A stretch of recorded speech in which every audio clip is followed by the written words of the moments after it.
Bem-vindos a GeoPapers! Aqui nós te ensinamos como se manter atualizado em ginecologia e obstetrícia, mesmo que você não tenha tempo para estudar. Eu sou Fabiano Serra. Eu sou Jader Burtê. E o tema do nosso videocast de hoje, do nosso podcast de hoje, é câncer de endométrio, mais especificamente o tratamento. Para quem não assistiu ainda ou para quem não ouviu ainda, a gente já fez um videocast sobre fatores de risco, né, apresentação, como é que a gente faz o diagnóstico. Então, se quiser aprender um pouco mais sobre isso, tem outro videocast, tem outro podcast sobre o assunto. Vamos começar agora falando sobre tratamento do câncer de endométrio. Jader, como que a gente faz o tratamento para o câncer de endométrio daquelas pacientes que são consideradas baixo risco? Na verdade, assim, o câncer de endométrio, ele tem sofrido várias alterações aí e várias atualizações, né, de tratamento, que a gente sabe que tem entrado algumas questões relacionadas à imunohistoquímica, né, análise molecular também, né, mas sem a gente entrar muito no oncologês propriamente dito, né, acho que o que o ginecologista precisa saber é realmente assim, o que seriam os tumores de baixo risco e como é que a gente trata essas pacientes. Então, assim, os tumores de baixo risco são tumores adenocarcinoma endometrioide, o tipo histológico, grau de diferenciação histológica 1 ou 2, G1, G2, né? E que invade até 50% do miométrio. Ou ele está restrito ao endométrio, ou ele invade até 50% do miométrio e não invade espaços linfovasculares. Qual é o tratamento para essas pacientes, né? Essas pacientes, então, elas vão ficar adequadamente tratadas com a histerectomia extrafacial, mais anexectomia bilateral. Lembra que em endométrio a gente sempre tem que tirar anexo, né? Então, faz histerectomia extrafacial mais anexectomia bilateral. E não é necessário, nesses casos, aí, fazer alguma abordagem de linfonodos, né? A gente sabe que a taxa de metástase linfonodal ela é muito baixa, então não tem necessidade de se fazer qualquer tipo de linfadenectomia. E no pós-operatório, então, essas pacientes confirmando, né, realmente se tratar de um tumor de baixo risco, essas pacientes não têm necessidade de nenhum tipo de adjuvância, então apenas o segmento ele vai ser indicado, né? Então essas pacientes, obviamente a gente vai precisar de uma equipe multidisciplinar, obviamente o oncologista vai avaliar com a gente também, né? E em decisão conjunta, né, geralmente esses casos não é necessário fazer nenhum tipo de tratamento adjuvante, apenas o segmento dessa paciente é suficiente. E como fazer o tratamento naquela paciente que tem um câncer de endométrio de risco intermediário?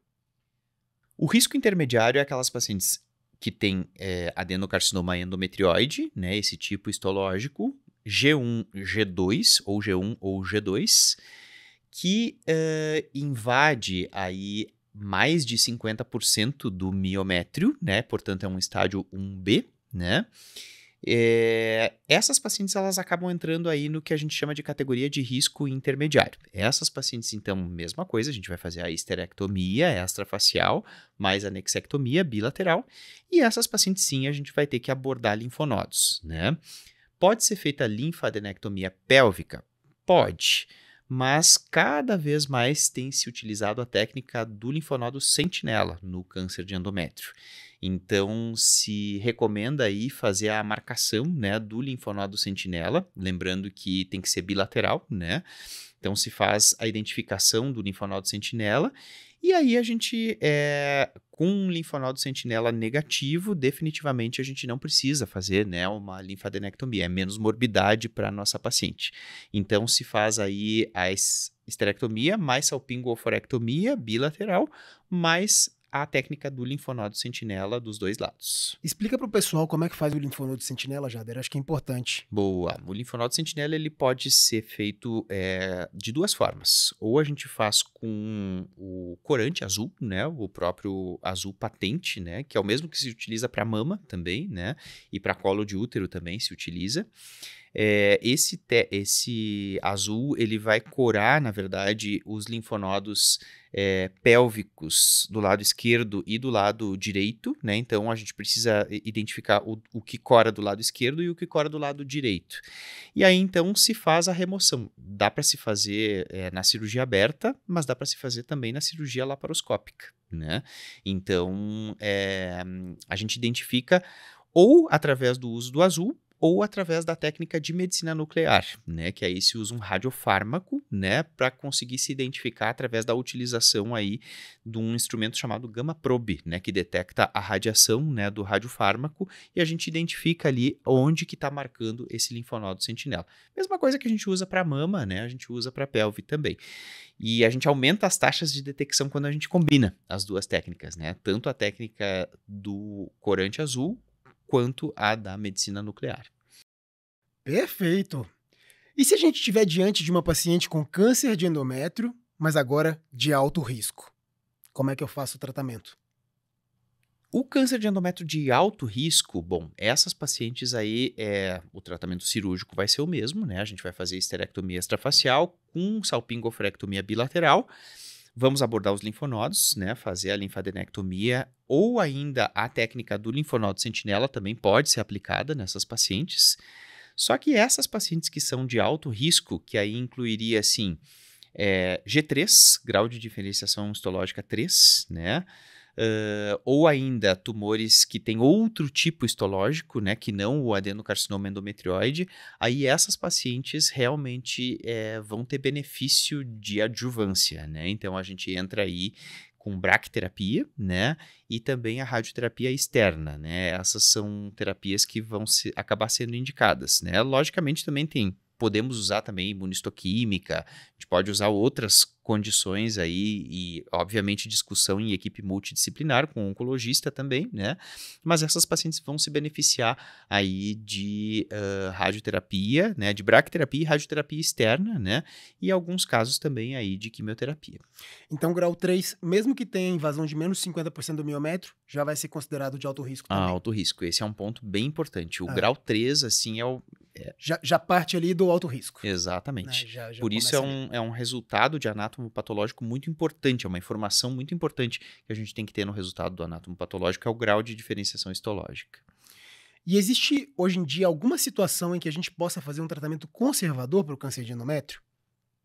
Acho que essa pergunta é muito importante, porque cada vez tem se falado mais sobre tratamento conservador de câncer de endométrio, que é um tratamento super de exceção, assim, mas que a gente pode oferecer para algumas pacientes.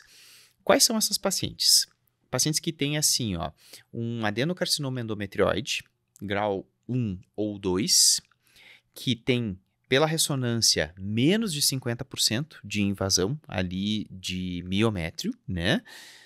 Portanto, são tumores de baixo risco, né? E que desejam gestar. Essas pacientes, então, digamos assim, eu tenho uma paciente de 40 anos que fez um diagnóstico de um câncer de endométrio, né? E ela quer engravidar, ela deseja engravidar. E aí a gente vai lá e analisa. Bom, é G1 ou G2, né? Invade menos de 50% do miométrio, né? É um adenocarcinoma endometrioide, que é o tipo histológico que entraria no baixo risco. Estas pacientes, o próprio guideline da FIGO, né, já coloca que nestas pacientes a gente pode tentar oferecer para ela a possibilidade de tratamento conservador. O que seria isso? Altas doses de progesterona. Então, a gente pode usar, por exemplo, aí 200 a 400 microgramas de acetato de medroxiprogesterona, ou a gente pode usar o sistema intrauterino liberador de levonorgestrel, né, o SIL-LNG, que é uma liberação local de progesterona e que pode fazer regredir esse tumor para permitir aí que essa paciente engravide. Mas aí é aquela coisa, né? Como é que a gente faz isso, né? Então, a gente vai inserir o sistema intrauterino liberador de levonorgestrel e 3 meses eu tenho que repetir a esteroscopia e tenho que biopsiar de novo esse endométrio. 3 meses a gente biopsia e 3 meses depois, de novo, biopsia de novo. Então, assim, depois de 3 meses faz a biópsia, dá mais 3 meses e repete a biópsia. Se 6 meses que ela está usando, né, o sistema intrauterino, ou está usando progesterona por via oral em altas doses, realmente confirmou que regrediu, a gente tira o sistema intrauterino, suspende a progesterona, libera ela para engravidar, e aí depois que ela passar pelo ciclo gravídico puerperal, essa paciente vai ser operada, vai fazer o tratamento padrão, né, que é o tratamento cirúrgico. Mas lembrando, assim, que são casos muito de exceção, né? Pontuais, né? Muito pontuais para pacientes que realmente ainda desejam gestar, e eu preciso ter eu tenho que estar certo, né, de que realmente é um tumor de baixo risco. E tem que ter evolução, né, Jader? Se em 3 meses fez uma nova biópsia, essa biópsia teve um câncer que evoluiu, agora é um grau 3, alguma coisa aconteceu, acabou, game over, né? Game over, aí já é tratamento completo, né? Exatamente. É pra gente tentar oferecer a possibilidade para ela. Mas confesso que na prática, assim, é difícil, né? A gente sabe que é difícil, assim. Eu tenho uma colega que faz muito câncer de endométrio, que ela só faz onco, né? Ela trabalha fazendo oncologia ginecológica e ela faz muito endométrio.